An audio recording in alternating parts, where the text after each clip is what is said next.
प्रिय भाई और बहनों, आज का शुभ संदेश के लिए आप सभी को हम स्वागत करते हैं। दूतों की स्तुति भी तू ही है, तू ही है। बुद्धि और सब ज्ञान तू ही है, तू ही है। राजाओं का राजा तू ही है, तू ही है। प्रभुओं का प्रभु तू ही है, तू ही है।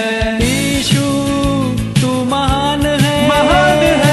यीशु तू अच्छा है, अच्छा है। यीशु तू जिंदा है, जिंदा है। यीशु तू धन्य है, धन्य है। आज का संदेश प्रभु के दास टीवी अंजनी अंग्लेश्वर से बांटा जाएगा।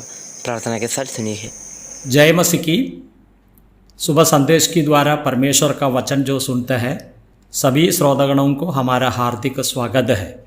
आज का मनन के लिए पहले राजाओं का किताब 18 अध्याय की 38 और 39 कलम हम पढ़ेंगे। फर्स्ट किंग चैप्टर 18 वर्स 38 और 39।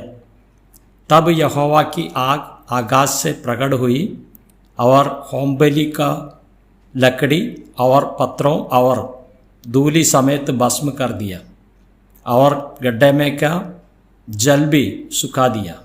यह देख सब लोग मुंह के बल गिरकर बोल उठे, यहोवा ही परमेश्वर है, यहोवा ही परमेश्वर है। परमेश्वर की नाम की महिमा हो। हम पहले राजाओं का किताब 18 अध्याय में एलिया और बाल के पुजारियों का विषय में हम दे सकते हैं। काफ़ी समय से एलिया को नहीं देख रहा है और पूरे इस्राएल में बहुत बड़ा अकाल पड़ रहा है, बारिश नहीं गिर रहा है। इसी परिस्थिति में आहाब और एलिया को मिलने के लिए चाहते हैं, लेकिन एलिया को नहीं मिल रहा है। वो समय पर एलिया आके ओबद्याह को मिला। ओबद्याह से बोलते हैं कि मैं इधर ही हूँ, तुम्हारा राजाओं को बुलाओ। तो ओबद्याह बोलते हैं कि मैं जाकर कहेंगे, इसका बाद में तुमको नहीं देख सकेंगे तो मेरे लिए बहुत हानि होगा। मैं 100 भविष्यवक्ताओं को यहोवा का नाम में वो लोगों को सुरक्षित रखा है। इसमें बहुत कुछ प्रॉब्लम आ सकता है, इसके लिए क्या करूं? एलिया बोलता है मैं इधर ही हूँ और बाद में और मिलने के लिए जाते हैं। इसी प्रकार वो मिलता है, लेकिन एलिया बोलता है कि कौन परमेश्वर है वो समझने के लिए हम जो पढ़ा है वहाँ हम एक वेदी बनाकर और आग गिराने का बात यहाँ हम दे सकते हैं। बाल का जो नबिया है 450 लोगों को इकट्ठा कर दिया और दोनों को 2 बैल दिया है। ये बैलों को रख के ये लोगों ने और उसको भस्म करने के लिए बाल का नबिया बहुत प्रयत्न किया, लेकिन कुछ बातें नहीं हुआ है। अंतिम समय में और एलिया तो बोल और उसका बलिवेदी में जो पहले इस्राएल लोगों का 12 गोत्र का संख्या के अनुसार पत्थर लेकर वहाँ वेदी बनाए। वो वेदी पर जो बैल कर रखे हैं, इसी प्रकार उसको भस्म करने के लिए और आगे आए और चारों तरफ पानी डाल दिया, लेकिन हम देख सकते हैं और आग ऊपर से आए और भस्म कर दिया। यहोवा ही परमेश्वर, ये बात यहाँ हम दे सकते हैं। हम लेवी व्यवस्था 9 अध्याय की 24वीं कलम में इस प्रकार पढ़ते हैं, और यहोवा के सामने से आग निकली और चर्बी सहित होमबलि को वेदी पर भस्म कर दिया। इसे देखकर जनता ने जय जयकार का नारा लगाया और अपने अपने मुंह के बल गिरकर धन्यवाद किया। ये हारून का समय में हम दे सकते हैं। बेली सब तैयार हो गया, लेकिन हम दे सकते हैं परमेश्वर का सन्निधि से ऊपर से और इस बलिदान और किया है। इस प्रकार हम दे सकता है।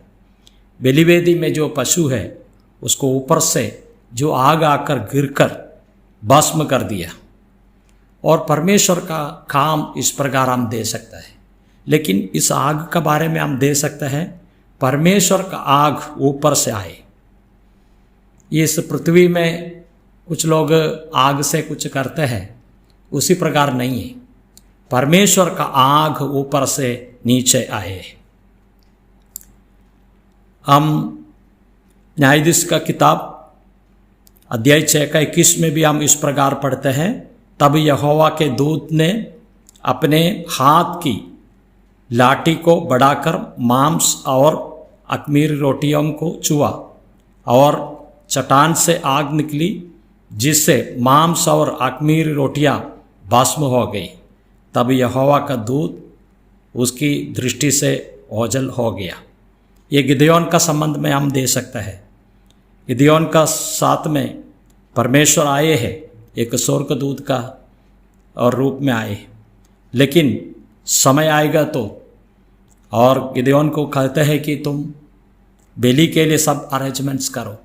इसी प्रकार बेली का सब तैयार किया, तो हम देखते हैं कि इस लाठी जो स्वर्गदूत नहीं है, लेकिन वो हमारे प्रभु को दिखा रहा है, वो उसमें लगा, तुरंत ऊपर से आग आकर पूरे भस्म कर दिया। इसी प्रकार हम दे सकते हैं। हम दूसरा इतिहास की किताब और 7वें अध्याय की पहली कलम हम पढ़ते हैं। जब सुलैमान यह प्रार्थना कर चुका, तब स्वर्ग से आग ने गिरकर होम बलियों तथा अन्य बलियों को भस्म कर दिया, और यहोवा के तेज भवन में भर गए। यह हम सुलैमान का बातें हम दे सकते हैं। सुलैमान जो मंदिर बनाए हैं, वो मंदिर का समय पर, जो उसका उद्घाटन का समय पर उसने प्रार्थना किया, वो समय पर ऊपर से आग आकर वहाँ पूरे और उस बलिवेदी में है, वो बलिवेदी में जो पशु है उसको पूरे भस्म कर दिया। इसी प्रकार हम दे सकते हैं। जो हमारा प्रभु यीशु मसीह 2023 साल पहले इस पृथ्वी में आए, मनुष्य लोगों का पाप के लिए, उसको निवारण के लिए और सूली में मरने के लिए आए। उसका सिर को ऊपर कांटों का मुकुट रखा है, दोनों हाथों में पैरों में किल्ला मार दिया, शरीर पूरे घावों के हमारे लिए, और क्रूस में उसका जीवन को दिया है। मृत्यु का बाद में उसको गाड़ा दिया, और तीसरे दिन फिर जीवित होकर बोलते हैं कि मैं जिंदा हूँ। इस प्रकार कहकर आज स्वर्ग में है, और परमेश्वर का दाहिनी ओर बैठा है, और भी एक बार इस पृथ्वी में आने वाला है। तो परमेश्वर का लोगों को पुनरुत्थान होकर उस समय पर जीवित होकर लोग परमेश्वर का सन्निधि में जाएंगे, उसका सन्निधि में हमेशा के लिए आराधना करेंगे। कितने सौभाग्य की बात है। दुनिया में लोग इस प्रकार का बातें विश्वास नहीं करता है, लेकिन परमेश्वर का वचन बाइबल में इस बात साफ रिश्ते कहते हैं। हम परमेश्वर को धन्यवाद करेंगे, और हम देखते हैं कि एलियाह का समय पर इसी प्रकार की आग ऊपर से आकर पूरे बलिवेदी में जो पशु है उसको पूरे भस्म कर दिया। और हम देखते हैं कि हारून का समय में भी इस प्रकार हम दे सकते हैं, गिदयोन का समय में भी हम दे सकते हैं, सुलैमान का समय में भी इस प्रकार हम दे सकते हैं, और ऊपर का आग आकर पूरे भस्म कर दिया। हमारा प्रभु यीशु मसीह आपके लिए, मेरे लिए और हमारे लिए जीवन दिया। मृत्यु के बाद में पुनरुत्थान होकर आज स्वर्ग में है। इस प्रभु को हम आराधना करेंगे और स्तुति करेंगे। वही है सच्चा परमेश्वर। वो एक दिन सारे मनुष्य को प्रकट होएगा। हम धन्यवाद स्तुति करेंगे, उसकी नाम की महिमा हो। जय मसीह की।